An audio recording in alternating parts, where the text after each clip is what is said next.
of students ask, like, how did he even come up with all those things? So can you tell a story how the props came to life?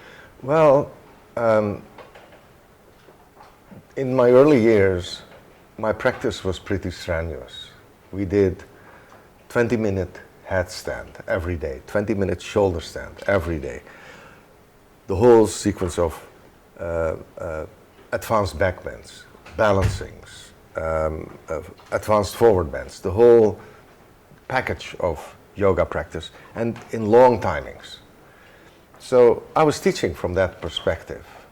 And when you look at people, when they practice so much and so long, they came on a daily basis for a period of 6, 7, 8 years, sometimes longer. You see that they can harm themselves as well. Doing a 20-minute headstand, it may harm your neck. So when I started to observe my students and myself, I thought something is missing. And I started to do my research because, again, I was not pulled into a certain tradition in which most of the times you're not allowed to leave the traditional path of teaching or practice. And I just started to develop my own reasoning. I remember that one day, in the early days when I taught, I said to my students, okay, I don't want to repeat myself or my teacher. Please be happy or try to understand that I just want to observe you, and if new words come out, then I will say them. You have your own practice, you know what to do. It was a scary thing because you lose your authority, you lose your control in the class. So I stopped talking, which for you I think is not a realistic thought because I talk so much. But I stopped talking and I started to observe. Well, it only lasted 20 seconds, I think. And then I started to talk again, but from a totally different perspective. And I still talk. And that's how the urgency of change in the spine to create safety in the practice started to develop. The upper back, which traditionally in medicine and also in yoga practice is dogmatized as being round, kyphotic, was the cause of a lot of harm in the neck or in the lower back. We needed to compensate certain movements because of that lack of movement in the upper back. That was one of my first projects, standing upside down, not on your head, but on the headstander. And because of the headstander, I was able to give adjustments, and then the whole process started to develop. It just unfolded itself without any planning. One big accident. It's one big fortunate accident. I see. Well, you know, a lot of people do like just to lie on the strap. They come home from work, they want to relax. And do you think it works just like that, or is there something else? Well, the word works is a difficult word. I mean, works according to what? It works according to your own needs.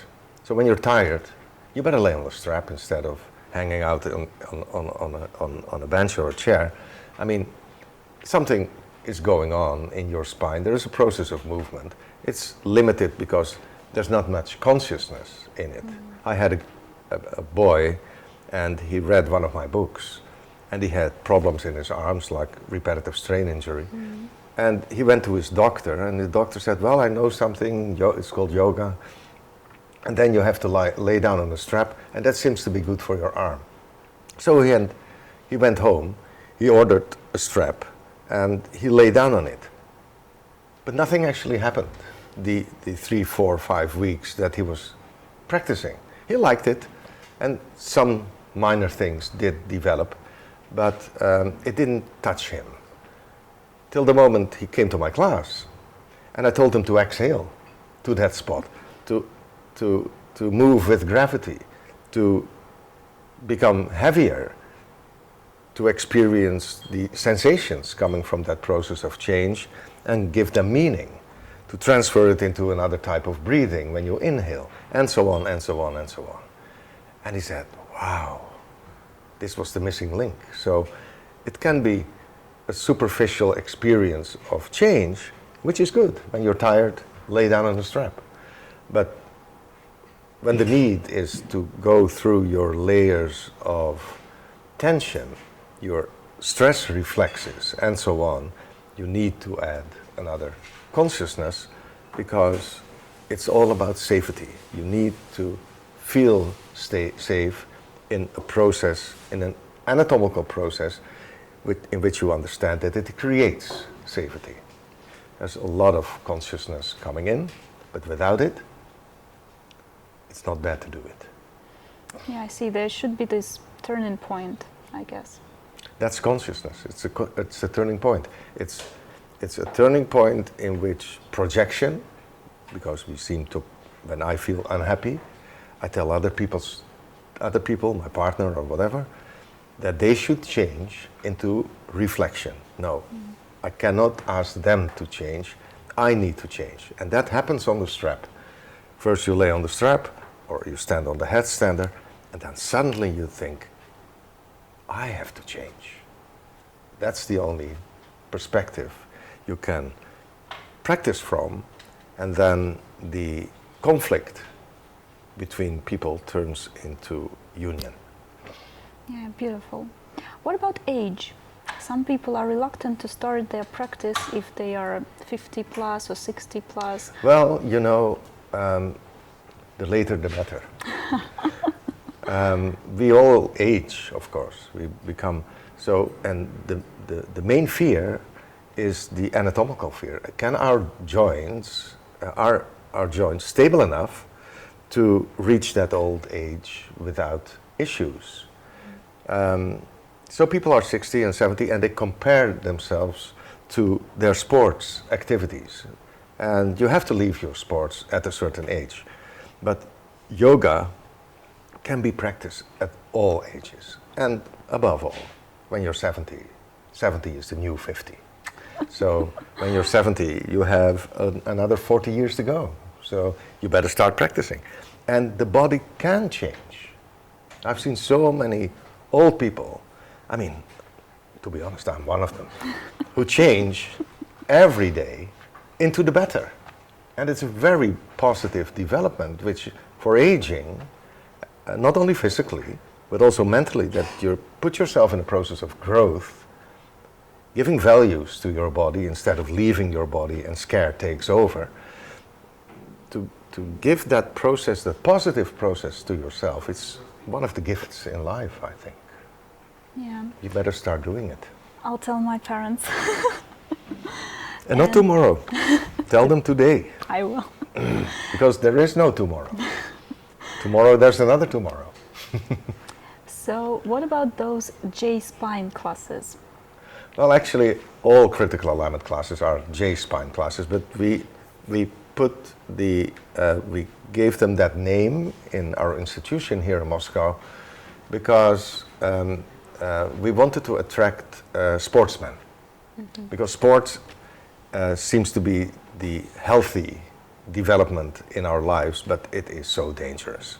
It's fun to do your sports, but a lot of people develop injuries from sports. So when the J-spine becomes more, when you reach the J-spine more, you will be less injured.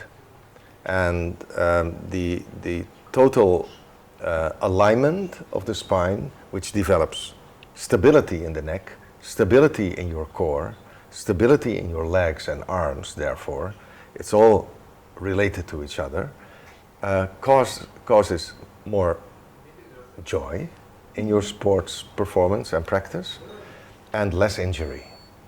That's really important, actually. So we can build on strength, strengthening the body, doing your your sports activities from that perspective of strength, and instead of strain. I've seen so many people who are good in sports, and they think they are strong, but they're strained. They're developing more and more strain. And that's the process I want to change, to turn strain with all his restrictions, into strength, which is freedom in movement, fun, effortless, joy. And put that into your practice when you do your sports workout, and you enjoy your things. Interesting.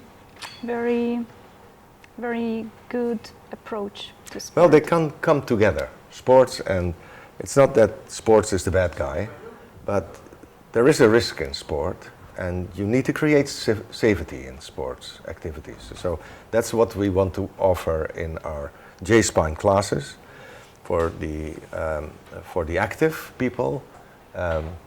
Don't stop doing your workout, but think about safety and joy.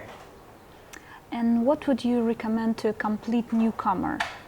Like what kind of class? Well, it depends. When you have no issues, you just step into a beginner's class and the teacher will guide you, or you do a workshop in order to find out what kind of, which type of class will be beneficial for you.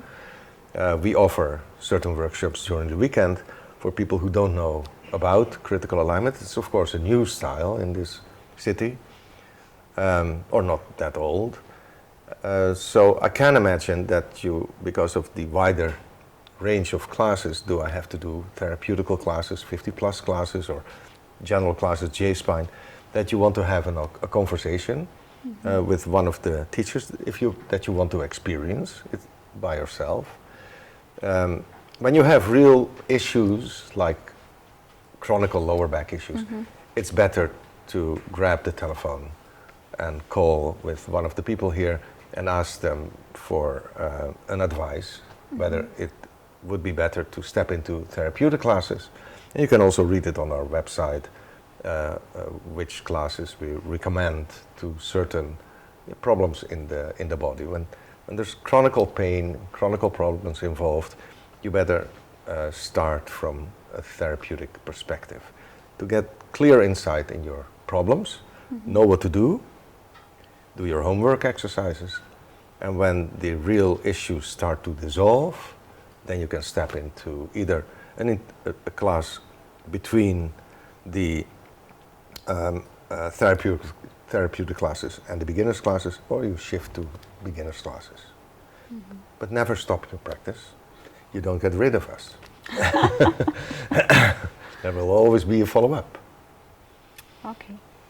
The office workers, the sportsmen, all the men who are skeptical about yoga, this is a type of yoga which attracts men very strongly because it's logic.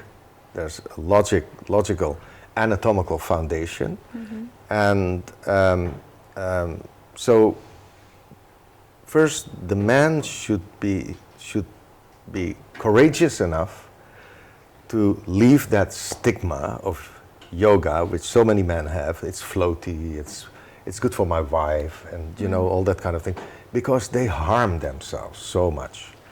Men measure themselves through toughness. You drink, but the next morning you're a man. And that toughness should be transformed into care. Men need to take care of their body as well, because they're sitting behind their computers so often. They're behind their devices so many hours a day, and they harm themselves. Stress, however, is a sniper. It comes into your life very slowly, and you don't notice that it really affects you only after 30, 40 years. So please, man, put on your coat and your shoes, come to this institute and start learning.